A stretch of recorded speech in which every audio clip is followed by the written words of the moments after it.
Cowboys don't cry, but you did for me," said the frontier woman after he found her alive. The first thing I noticed was the boot. One boot, toe down in the creek mud, the heel sticking up at that particular angle that means the person wearing it either fell or was dragged.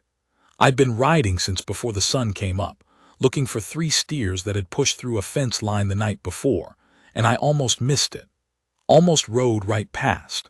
The morning was gray cold, that particular gray you get in late October on the high Montana flats when the light comes in sideways and makes everything the same color as ash.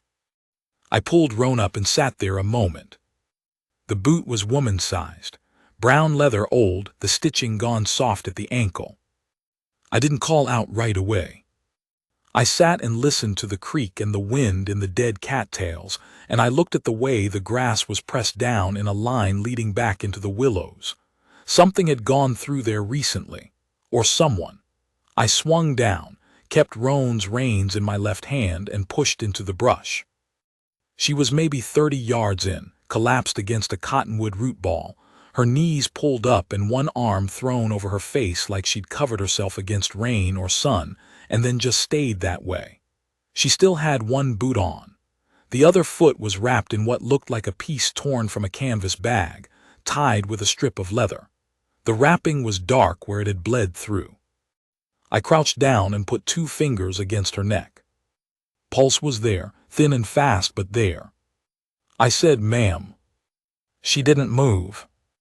I said it again, louder, and I put a hand on her shoulder, gentle but firm, the way you'd wake a person who'd been out in the cold too long and you weren't sure what you'd get when their eyes opened.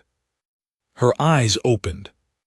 They were gray, not like the morning, not that washed-out nothing color, like slate, like the belly of a thunderhead, like something that had its own weather in it.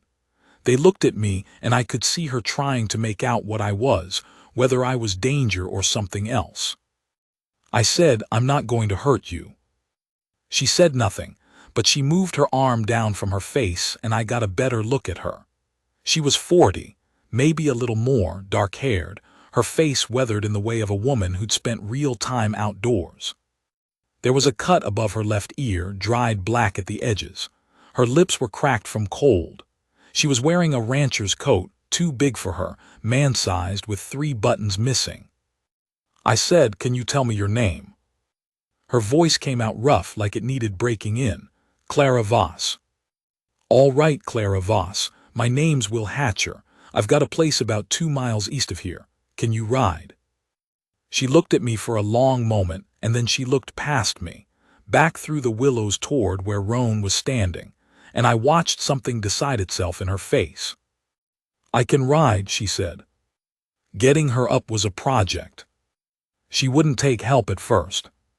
Braced against the cottonwood and pushed herself upright on her own, and I stood back and let her try it, watched her face go pale as paper when she put weight on the wrapped foot.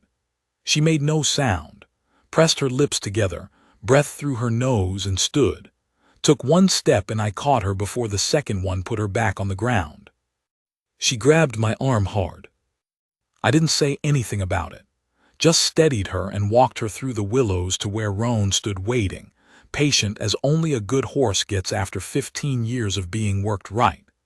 Getting her up into the saddle, I had to take her weight almost completely, and I could feel how little of her there was, how the coat was doing most of the bulk. Whatever she'd been through in the last few days, she hadn't eaten much of it. I walked Roan back, didn't ride, kept my hand on the bridle and picked the smoothest ground I could find, and she sat the saddle quiet, holding the horn when the ground rolled, not complaining. The sky went from gray to white to a thin, cold blue by the time we got to the homestead. I got her inside and settled in the chair closest to the stove before I started asking anything. Got the fire going, got water heating. She sat with her hands in her lap and watched me move around the kitchen, and her expression was still careful, still measuring, like she hadn't finished deciding about me yet. The foot was the first thing. I said, "I need to look at that foot." She reached down and started unwrapping it herself. I let her, and I turned back to the stove and added wood and didn't watch, which I think she wanted. When she said, "All right," I turned around. 2 toes were bruised near black, possibly broken. There was a gash along the outside of the foot, deep enough that it had bled serious, but not so bad it needed more than cleaning and wrapping. Whatever had happened to her had happened at least 2 days ago by the look of it. I cleaned it as carefully as I knew how. She made no sound through any of it, only the one catch of breath when I got to a part that was bad, and she looked at the wall while I worked instead of at what I was doing. When I was done, I wrapped it tight and I said, "You want to tell me how you got out there?" Her name was Clara Voss, and she'd come from Billings 6 weeks before with her husband, Doris Voss, a man she described with a flat voice and a particular absence of warmth that told me plenty. He'd bought a claim up in the breaks north of here, except the claim wasn't what the man who sold it had described it as being, which was more or less the oldest story in the territory. The water was bad, the ground was caliche and clay, and when Doris Voss had gone to find the man who'd sold it to him, which was in a town called Garfield 40 miles west, he'd stayed 3 weeks, then 2 more. Clara had stayed at the claim with what supplies they'd brought, and then the supplies ran low, and then lower, and she'd made a decision. She told it plainly, no reaching for sympathy in it, no particular anger. She'd packed what she could carry and started walking south, toward the valley settlements she'd heard about. She'd been walking 3 days. On the 2nd day she'd twisted the foot crossing a creek wash. She'd kept going the 3rd day on it and then found the willows when the morning came in cold and she couldn't get warm anymore. I listened. When she was done I said, "Where do you want to go?" Not a question. She looked at me, "I don't know yet." "All right." I got up and made food. It was plain beans that had been soaking since the night before, salt pork, cornbread in the cast iron. I put a plate in front of her and she ate it like a woman who'd been taught manners but hadn't had much practice sitting still for them lately. Ate all of it. I gave her more cornbread without being asked and she took it. After, she sat with the coffee cup between both hands and looked at the window, at the cold blue outside. She said, "You live here alone?" Not a question either. 14 years, I said. My wife passed 17 years back. She looked at me then for a moment. Something shifted in her eyes, but she didn't say she was sorry, which I preferred. People say it, and they don't know what to do with their faces afterward. I said, "You can stay in the south room until your foot heals and you figure out where you're going. It's nothing to me." She studied me. I said, "I'm not in the habit of sending a person back out in October without their boot." And I think that's the first time she came close to a smile, though she kept it down. That was the 10th of October. She stayed. She healed faster than I expected, which I should have expected, given how she'd walked 3 days on a foot that had no business walking. Within a week she was moving around the house without the wrap, testing the foot against the floor with that careful, deliberate step I'd watched her use at the creek. By 2 weeks she was doing things I hadn't asked her to do, the dishes, which I'd gotten into the habit of piling, the sweeping, which I'd gotten out of the habit of doing. She found the pile of harness that needed mending in the barn and started in on it one afternoon without saying a word about it, and I found her there when I came back from the north pasture. I said, "You don't have to do that." She said without looking up, "I'm not good at not doing things." I watched her hands work the leather. She was good at it, better than me, which was something because I was adequate. I didn't say anything else. I went and got my own work to do and sat down nearby, and we worked in the barn until the light went, and then went inside for supper. I learned her in pieces, the way you learn a place by living in it, not by being shown around. She took her coffee so thick you could stand a spoon in it and didn't eat much at breakfast, ate serious at supper. She read at night from a Bible that had been in the house, my wife's. I'd never moved it, and she read with the book held far from her face, needing the distance. She didn't talk much, but when she talked it was worth listening to. She knew horses. She knew weather. She'd grown up on a farm in Illinois, and she'd come west at 22 with a first husband who died of fever before they'd been 2 years in Kansas. And then she'd been alone in Wichita for a while, and then she'd made the mistake of Doris Voss. She talked about him only once. We were eating, and I'd said something about a man in town who'd passed bad land off to a family from Iowa, and she said, quietly, "Men like that count on other people being ashamed of their own gullibility." I thought about that. I said, "You weren't gullible." She looked up. I said, "He lied to you. That's his thing, not yours." She looked at me for a long moment and then back at her plate, but something went out of her shoulders that I'd been watching her carry since the Willows. Not all of it. Enough of it. November came in with snow. Not the kind that makes things pretty. The kind that blows sideways and packs into the gaps in the barn boards and makes the horses miserable and turns the water trough into a block that needs breaking twice a day.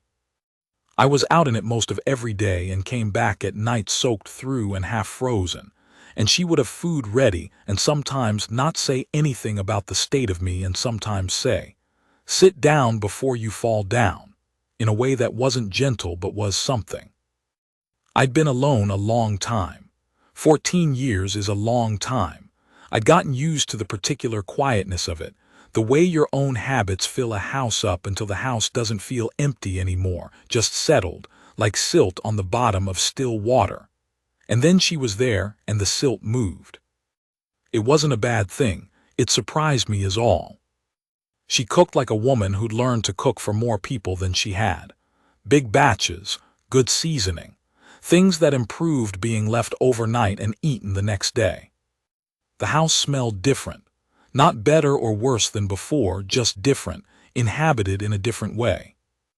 One night in the middle of November, I came in late from a heifer that had been down, and when I came through the door she was sitting at the table with a lamp and a piece of paper, and she was writing. She didn't look up. I got my coat off and my boots and washed my hands, and she still hadn't looked up, and I noticed the paper was covered, almost to the bottom, in small close handwriting. I said, "Who are you writing to?"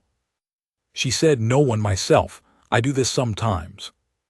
I sat down across the table from her. She finished whatever she was finishing and then set the pen down and looked up at me. I said, "How's the foot?" "Good." I said, "December'll be worse than November up here." She looked at me, waiting. I said, "I'm not trying to run you off. I'm telling you the conditions." She said, "I know the conditions." "All right." We sat there a minute. She said, "Are you asking me something, Will?" "No," I said. Then, "Yes, I'm asking whether you want to stay through the winter and figure out what's next when the ground thaws. That's all I'm asking." She looked at the lamp for a moment. Then she looked at me, and it was a particular kind of looking, not measuring any more the way she'd done in the beginning, not figuring me out. Something past that, like she'd already figured me out and this was something else. She said, "I'll stay. I should tell you about the thing that had been living in me for a while before Clara came. It's hard to put plain words on it.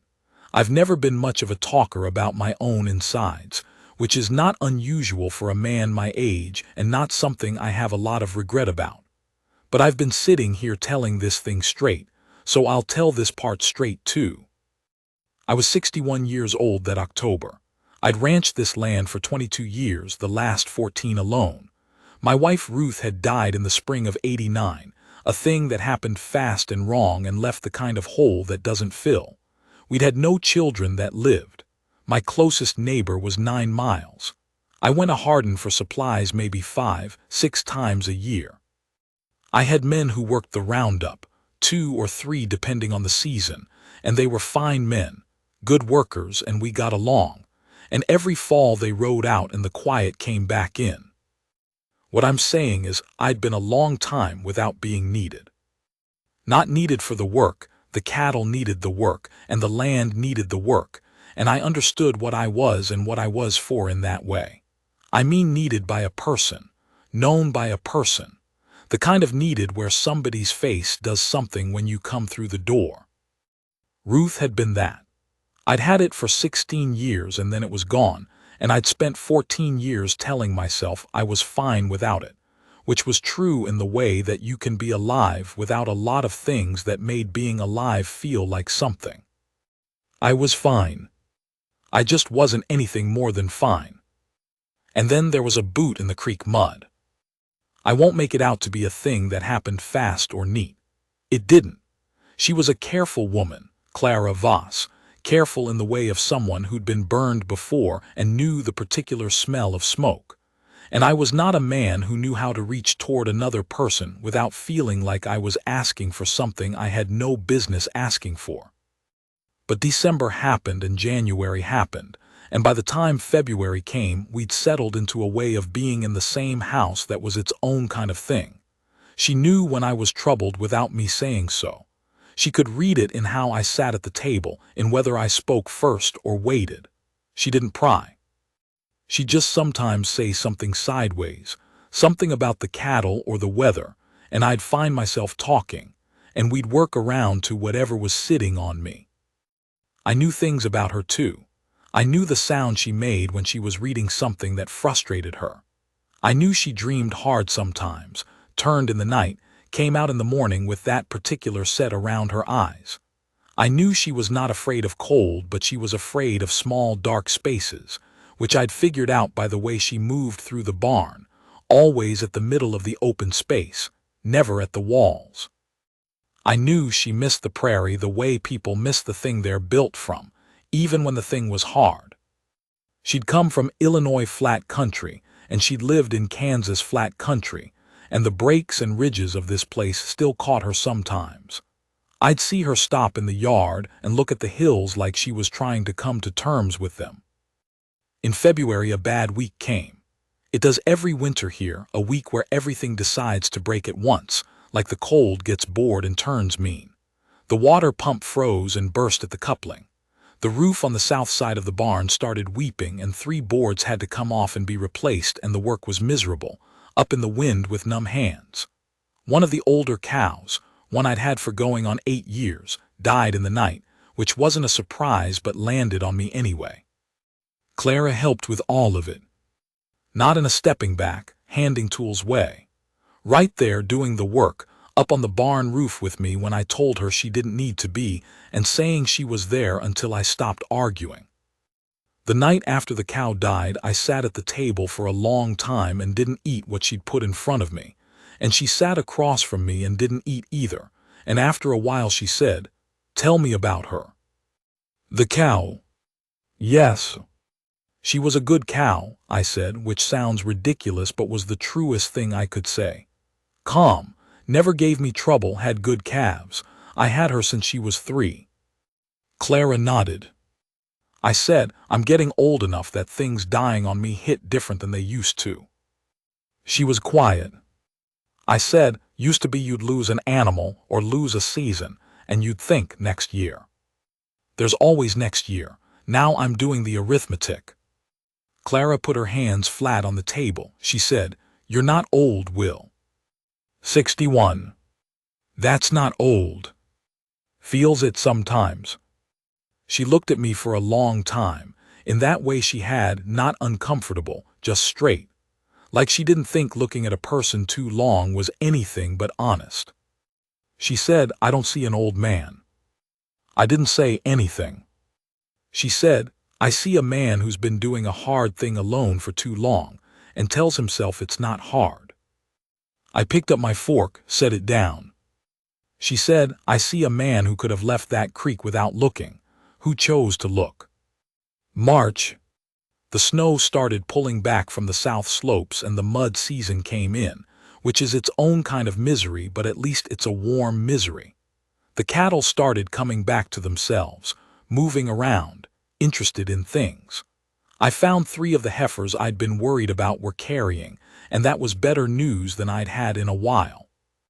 I came in one afternoon from checking the lower pasture, and Clara was in the kitchen, and something was different about her face. Something resolved, like a decision just made, still sitting fresh on her. I said, "What?" She said, "I wrote a letter to Doris Voss." I hung up my coat. She said, saying that I'm not going back, that I want to make it formal. I turned around. All right. A man in Hardin who does that kind of paperwork. I'll need to get there. I can take you. I know you can. She looked at the window.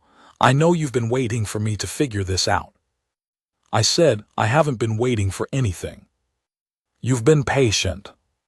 That's different. She looked at me then, and something almost like a laugh moved across her face. Not at me. Something that came from being surprised by something she hadn't expected to feel. She said, "You are a strange man, Will Hatcher." Strange how? Quiet and patient and honest in a way that, she stopped, pressed her lips together the way she did when she was picking words, in a way that I didn't know was still out here. I didn't say anything. There wasn't anything to say that wouldn't come out wrong or too much or not enough. She said, "I want to stay." You said you were staying. I mean after the legal thing and the ground thaws and you thought maybe I'd go. I want to stay. I stood there with my hat in my hands. She said, "I'm asking you something now." Yes, I said, "Stay."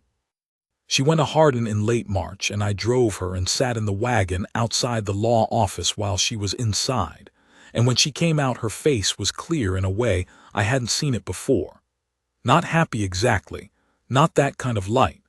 More like the lifting that happens when you put down something heavy you've been carrying for so long you forgot it had weight. She climbed up onto the wagon seat, and we started back. About a mile out of town, she said, "Done." I said, "Good." We drove a while. The light was going long and gold out over the valley, and the first real warmth of the year was in it. That thin, mean warmth you get in late March that promises more than it delivers, but you take it anyway. She said, "I've been thinking about what I want." I looked at her. From here. She gestured at the valley, at the road, at something bigger than both. I've been a long time doing things because there wasn't another option, or because I was afraid of what happened if I didn't, and I want to do a thing because I want it. I said, "What do you want?" She looked at me straight. "I want to build something, here, with a person who's worth building with." My hands on the reins were still. "I'm not good at soft words," she said. "I don't know how to say it prettier than that." I said, "I don't need pretty." She looked at the road ahead. The valley spread out below us, the dark line of the creek running through it, the pastures starting to go green at the edges. My land. Our land, I thought, and the thought sat easy, which surprised me, which had been happening a lot lately. I said, "I'll tell you something." She waited. I almost didn't look. At the creek. I saw the boot and I almost kept riding. Not because I didn't care, I'd have looked eventually. But I was tired that morning in a way that goes past tired. The kind of tired that makes the world seem like it's got nothing left to offer. She was very still beside me. And then I looked. And there you were. She didn't say anything for a long time. We came off the ridge and dropped down toward the flat, and the homestead was visible now, smoke from the chimney, the barn catching the last of the light. She put her hand on my arm. Not taking it, just there. Her hand on my arm, and she left it there, and I could feel the warmth of it through the coat sleeve. She said very quietly, "Cowboys don't cry." I said no. A long pause. The wagon moved, the horse's hooves on the cold ground. She said, "But you did, in the barn. The night the cow died, you didn't think I heard." I didn't say anything. I wasn't going to say anything about it. Her hand tightened just once, just slightly. "But I want you to know I heard. And that it's one of the reasons I want to stay." I looked ahead at the road. My eyes were doing a thing I wasn't going to do anything about. The valley was blurring at the edges slightly, from the wind, I told myself, from the cold. She said, "There's no shame in it. Caring about things. I've been in rooms with men who couldn't care about anything, and I know the difference between those men and you.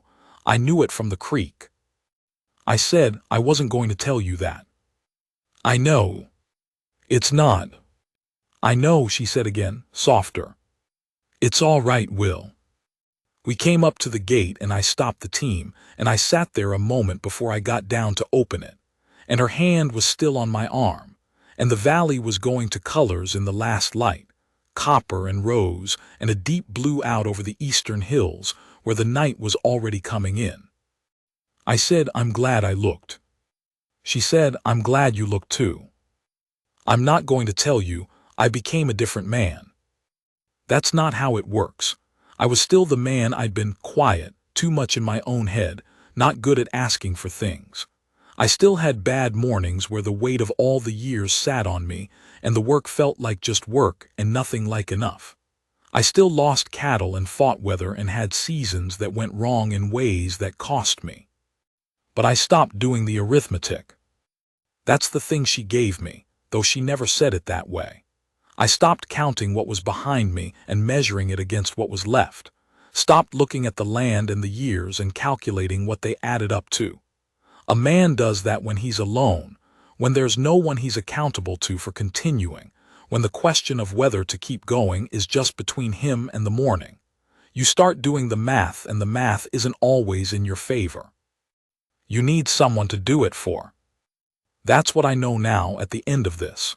You need someone to keep going for, not because you're weak, but because that's how we're made, and there's no shame in that. I spent a long time thinking that needing another person was some kind of softness, some lack in me that the right kind of man wouldn't have. But that's not right. The right kind of man knows what he needs and goes toward it when it comes. I was just late. We were married in May, in Hardin, in the office of the Justice of the Peace, with 2 strangers off the street for witnesses who shook our hands and went back to their lives. Clara wore a green dress she'd made herself from cloth we'd picked out together in the dry goods store, and she'd done something to her hair I couldn't have described, but that made her look like herself, but more so, like the best version of a thing already good. I was wearing my good coat, and I was nervous in a way I hadn't been at 61, and hadn't expected to be. My hands doing that thing where they don't know what to do with themselves. She stood beside me and she looked at me, and she was smiling in that way she had, not wide, not performing it, just real, just present, like something she couldn't help. After, outside on the walk, she took my arm and we stood there a moment in the May sun, and she looked up at me. She said, "You look like a man who didn't expect this." I said I didn't. "Is it bad?" "No," I said, "no, it's not bad." She squeezed my arm. The street was busy around us, wagons and people moving in and out of the light, and we were in the middle of it, and neither of us in a hurry to be anywhere else. The summer was a good one. Not perfect, no summer is, but a good one. We put in a kitchen garden, Clara's idea, and it came up better than either of us expected. She turned out to know things about soil I'd never learned in 22 years of ranching, small particular things about what likes shade and what needs to be kept apart. And I watched her move through the garden in the early morning with that same deliberate care she'd put into the harness mending, into everything she did, and I thought, this is a woman who knows how to make things grow. I put in some work on the house that summer, things I'd let go, a window frame that had been wrong for 2 years, the porch step that rocked, new shelves in the kitchen, which she'd needed since February and hadn't asked for. I did these things and she didn't thank me in words, but she used the shelves and the step stopped rocking, and she'd sometimes touch the window frame as she passed, just briefly with her hand. That was enough, more than enough. The nights got long and easy. We'd sit on the porch in the evening and watch the valley go dark, and she'd read sometimes, or we'd talk, or we wouldn't talk, and both were fine. The quiet between us was a different quiet than the quiet I'd had alone. That one had weight to it, an absence you couldn't stop being aware of. This one was just peace. 2 people who'd found each other late and knew enough not to waste it. She still wrote in her notebook sometimes. I never asked what she wrote. One evening in August, late in the month, the heat still sitting but the night starting to show the first edge of what was coming, we were on the porch and she put down her book and looked at me and said, out of nowhere, "Are you happy, Will?" I thought about it, not because I wasn't sure I was sure, but because it was a thing worth thinking about, worth saying right. "Yes," I said, "more than I've been in," I stopped, "in a long time." She looked at the valley. Fireflies were starting in the grass below the house, little cold lights drifting. She said, "Me too." We sat there a while longer and then went inside, and the lamp threw its circle on the table where we'd eaten supper, and the house was warm and smelled like the garden and like coffee, and like everything it was supposed to smell like, and I looked at it for a second before I blew the lamp out. 14 years alone. And then a boot in the creek mud, and a woman with gray eyes who looked at me like I was worth looking at. I'm not a man given to lessons or conclusions. I'll leave those to men smarter than me. But I know this, there is a kind of pride that will let you starve quietly rather than admit you're hungry. I had that for a long time. I called it self-sufficiency. I called it being fine. I was wrong. I wasn't fine. I was surviving, which is not the same thing, and only Clara showing up and staying made me able to see the difference. She saved me, not from any danger a man would see coming, not from anything I could have fought, from the long, slow forgetting of what it felt like to be known, to be needed, to have someone whose face does a thing when you come through the door. From the arithmetic. October again. Year later, exactly or near enough. I was checking the south fence, same errand as the morning I found her, and I stood at the top of the rise where you can see the creek below and the willows and the whole flat of the valley beyond. It was the same gray, cold light, the same dead cattails rattling. Clara was back at the house. I could see smoke from the chimney. I stood there a minute. A man gets to a point where he can look back at his own life the way you look at terrain you've already crossed, with the distance of it, the shape of it, the places where the trail bent and you didn't know what was around the bend, and then you were around it and you could see. I'd spent 22 years building something on this land and not known, really, what I was building it for. Not for the last 14. Just building because that's what you do, because stopping felt like something worse than going forward, because the cattle needed work and the land needed tending, and the days needed filling. And then she was there. And the thing I'd built was for something.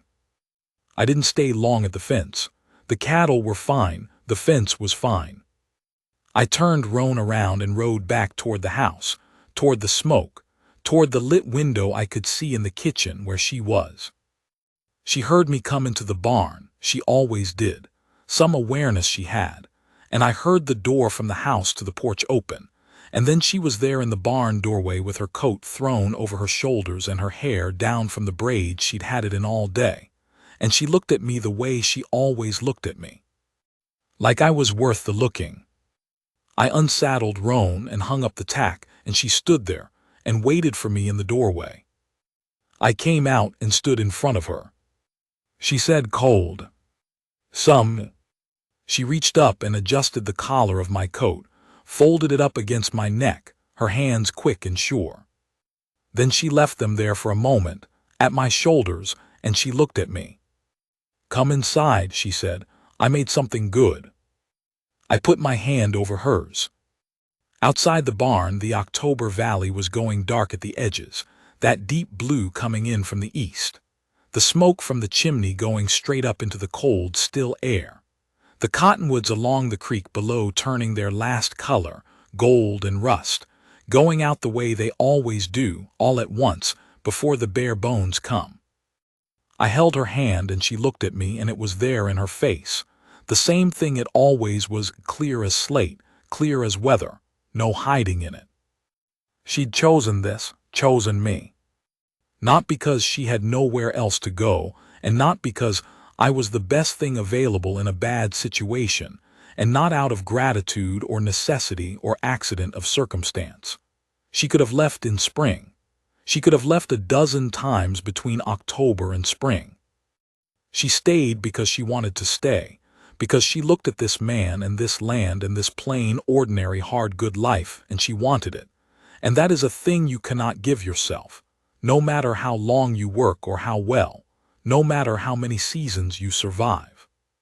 That is a thing another person gives you freely, and you either receive it or you don't.